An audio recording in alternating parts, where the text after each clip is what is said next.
You know, there was, when I went to Glenn Beck's 11/28 or 12/28 or the day after, I can't remember exactly what they called. He called his Tea Party parties on the Washington Mall back in the day. And I think I released some of those videos, some of the choice moments where it became quite apparent to everybody there that there was literally no people of color anywhere at the place, that the one guy that they had actually was walking around with a sign and his buddy saying, "Do I look racist? Because I'm here with a black guy." Glenn's rallies were very safe, also anti-racist. I spoke to, and in fact, Matthew Film Guy was with me. He was the one, I think, holding the camera, if I remember correctly. I think it was. I spoke to probably 40 or 50 people, maybe more, but within, for 5 minutes at a time. I was there for a long time.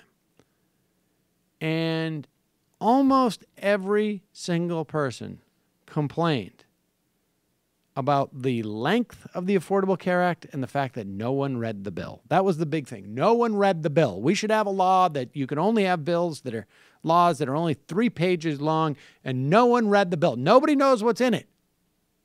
Totally unfair. And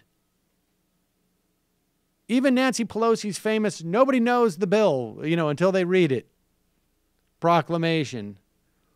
If you read that in context, it's going to be, it really has more to do with we're going to find out what things work and what don't work.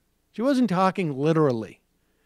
In this instance, ladies and gentlemen, literally no one has read the bill. It was released 15 hours ago. It has not been scored by the Congressional Budget Office. So no one knows what the implications of the bill are, except for one that are sort of quite obvious, and we will get to that. You're going to lose essential benefits. You're going to lose lifetime limits. And not only that, it gets worse. Because under this waiver provision, because in the passage of the Affordable Care Act, it was no longer necessary to have boundaries between states and their regulatory regimes as to whether or not in one state you could allow lifetime limits or annual limits, and another state decides that we're not going to allow that, and there's only a couple of those states. Well, in the passage of the Affordable Care Act, those walls in between the states essentially were dropped. And now the problem is going to be, if I'm an insurance company, I can actually get a waiver based upon another state's laws. So if another state, and I have no business there, says you can offer employer insurance without having to worry about impose lifetime limits, I as an employer can actually cite that state and just simply run my stuff through there. It's a disaster. But here is an NBC reporter asking all sorts of Republican congressmen if they have read the bill. Remember, this is the worst thing you can do, is not read a bill, according to conservatives. One of the most interesting responses I had was from Congressman Shimkus of Illinois. Republican-Democratic baseball game. It's an annual tradition. I asked him if he'd read the bill. He said he just came from baseball practice, Chris. Wow is right, yeah. Kind of got some things to do here. Sorry. Am I really supposed to turn that around in 15 hours? No. Look, I'm a Republican. I don't need to read a bill. You tell me it will make life worse for most people and makes things better for insurance companies. I'm going to vote for it. So, anyways, back to baseball. Now, I know the knee-jerk reaction here is to assume this is not going to pass in the Senate, but it's not quite that easy. Once the bill goes over to the Senate basically because it doesn't have to initiate it, they can basically create whatever they want for all intents and purposes. And then these bills go to conference, and they hammer out a bill that they think is going to appeal to everybody. It's quite possible once it goes to conference, they won't be able to. But, I mean, let's look at what we're watching here. They have already taken the vote. In the House, they have already taken the vote. I'm saying once it gets to conference. So the cost of them voting for it again is basically nil.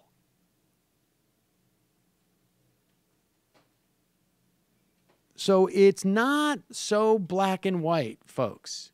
It very well could be something that passes, that we end up getting something. It may not be exactly this, but once all of these so-called moderates have voted for this, even though they don't know what's in it, they don't know, and they're about to realize they may have made a big mistake in terms of 2018. Nevertheless, the price of losing health care for millions upon millions of Americans, the price of losing the patient protections, the lack of lifetime caps, the lack of annual caps, the package of essential benefits, the pre-existing conditions.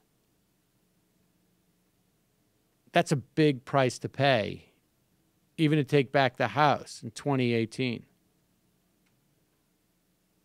This is really problematic. Do we want to play that clip? All right, here it is. Here they are, not knowing what's in the bill. Congressman, have you read the bill yet? Yeah, as far as yes, I've read the bill. You talking about the latest Upton? I'm talking about the entire bill. Yes. Okay, wait. Did you notice that? Like that? Okay. Are you talking about the latest Upton amendment? No, the entire bill. Oh, yes, we have. Totally. We have. I'm speaking for me and... no, we do that. Oh, I thought I was talking about all the guys standing by. I got to go. Concerned about voting on this bill?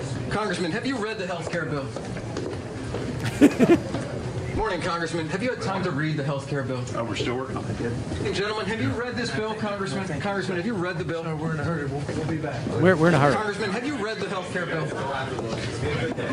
Yeah, there you go. So you got one, I have. One, you mean Upton amendment? We have. And then just a bunch of guys who ignore them.